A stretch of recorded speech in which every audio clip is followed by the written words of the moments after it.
안녕하세요. 뉴스와 사람들입니다. 민주당은 이미 국회법에 따라 원구성과 상임위를 구성하겠다고 밝혔습니다. 박찬대 원내대표는 원내 현안 관련 기자회견을 여는데 이 자리에서 실무 협상을 맡은 박성준 원내수석부대표는 다음과 같이 발언했지요.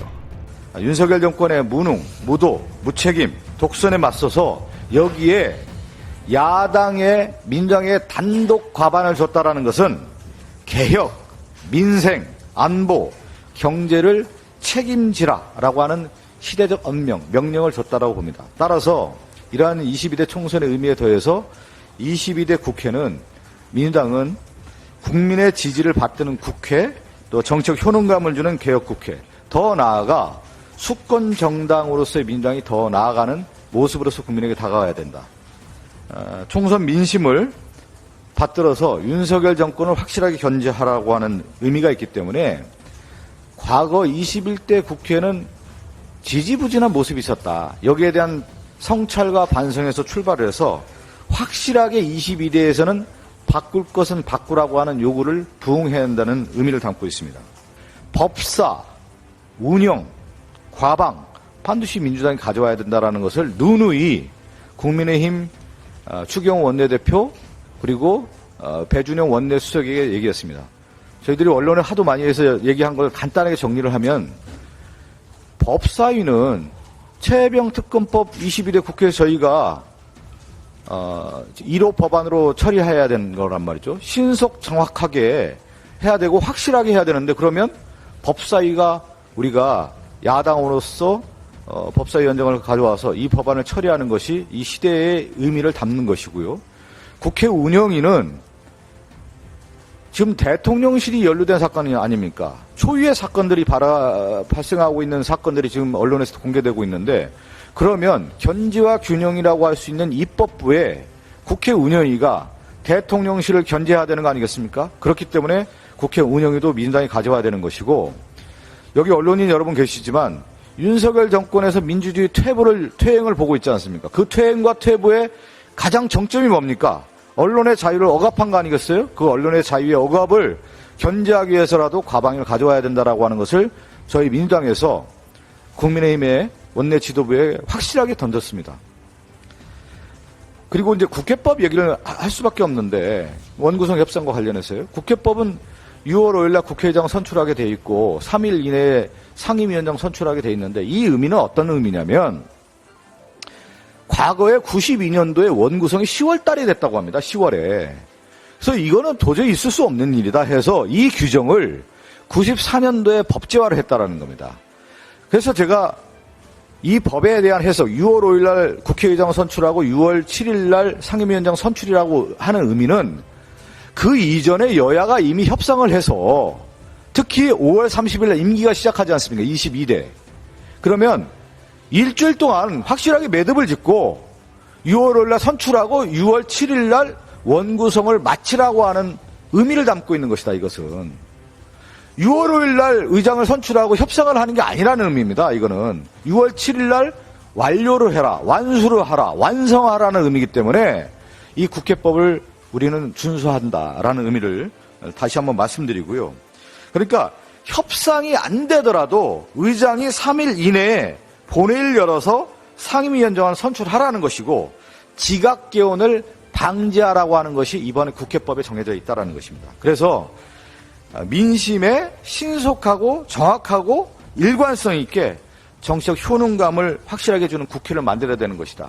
바로 민주당은 저희들이 개혁기동대라는 이름을 저희들은 말씀을 드렸는데 실천력과 행동력으로 이번에 원구성을 임해야 된다.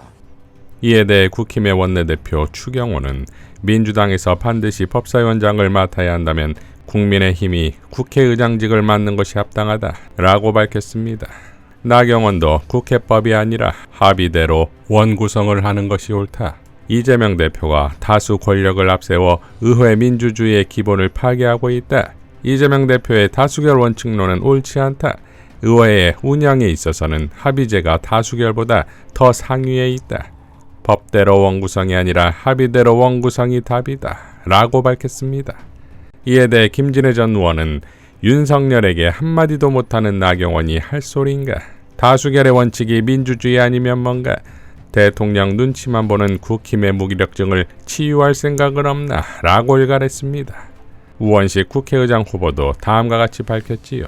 22대 국회는 여야가 합의한 국회법이 정한 대로 국회법에 따라 운영되는 국회가 되어야 합니다. 원구성 합의에서부터 국회법 정신이 지켜지기를 기대합니다. 저 우원식 22대 국회는 민심에 답하는 시험대라는 사실을 명심하겠습니다. 절박한 마음으로 국민을 위한 국회를 만들기 위해 최선을 다하겠습니다. 라고 밝혔습니다. 자, 민주주의의 기본 중의 기본이 합의가 안 되면 다수의 의견에 따르는 다수결의 원칙이 아닙니까? 윤석열도 여야 합의가 안 된 법안에는 거부권을 행사하겠다는 건 역시 민주주의의 기본 원칙을 거부하는 독재가 아닙니까? 최고위원회의에서 이재명 대표는 다음과 같이 발언했지요. 대통령께서 여야 합의가 되지 않는 법안은 국회 의결을 거치더라도 다 거부하겠다라고 하는 그런 의사를 표명한 것 같습니다. 대한민국은 입법, 사법, 행정 이 3개 권력기관의 견제와 균형으로 운영됩니다. 입법기관의 자율적인 입법 권한을 사실상 무력화하겠다는 선언과 마찬가지입니다. 대통령이 동의하지 않는, 즉 대통령 지휘하에 있는 여당이 찬성하지 않는, 즉 합의하지 않는 법안을 전부 거부하겠다고 하는 것은 결국 대통령, 행정부가 입법을 100% 통제하겠다. 행정부가 동의하지 않는 입법은 불가능하게 하겠다라는 것이어서 이건 명확하게 삼권 분립을 부정하는 처사입니다. 즉 위헌 행위입니다. 대통령께서 어떤 의도로 그 말씀을 하셨는지는 모르겠고 또 앞으로 어떤 태도를 취하실지는 모르겠습니다만 법률가인 대통령께서 명확한 삼권 분립을 천명한 대한민국 헌법에 위반되는 엄명을 하신 것, 또 앞으로 그렇게 하겠다는 태도는 반드시 시정되어야 한다라는 점을 지적합니다. 입법, 사법, 행정 3부의 견제와 균형을 부정하는, 삼권 분립을 부정하는 이 태도에 대해서 다시 한번 심각한 재고를 요청드립니다. 자, 21대 민주당과 22대 민주당이 같을 것이라는 국힘의 착각은 애초에 버려야겠지요. 민주당이 두려운 건 오직 당원과 국민뿐이며 그들이 표를 준 것은 과거와는 달라질 수 있다는 마지막 믿음을 준 걸 누구보다 잘 안다 이겁니다. 강유정 대변인의 명론평으로 마무리하겠습니다. 22대 국회도 식물국회로 만들 수는 없습니다. 국회 식물은 대통령이 보낸 난으로도 벅찹니다. 제22대 원 구성이 난항을 겪고 있습니다. 여당 국민의힘은 구체적 안도 없이 거듭 여야 합의만 되풀이 중입니다. 더불어민주당이 국회법에 따라 오는 7일까지 원 구성 종료를 제한하니 만장일치를 주장하며 발목을 잡는 겁니다. 국회법은 서로 협력해 의논하는 협의와 서로 의견 일치를 얻는 합의를 명백히 구분하고 있습니다. 최대한 합의하되 의견의 일치를 얻지 못한다면 다수결을 따르는 게 국회법의 정신입니다. 협의를 거부하는 국민의힘이 합의를 내세우니 목리도 이런 목리가 없습니다. 심지어 윤석열 대통령은 임기 2년여 만에 14번이나 거부권을 행사했습니다. 국회 입법권을 깡그리 무시하며 권한을 난사하던 대통령은 여당 국민의힘을 향해 거부권을 10분 활용하라고 주문까지 했습니다. 윤석열 대통령의 그 권력은 국민 전원 합의로 가진 겁니까? 고작 0.73% 차이 다수결로 얻게 된 거부권을 남발하는 건 국민이나 민주주의는 안중에도 없다는 뜻입니까?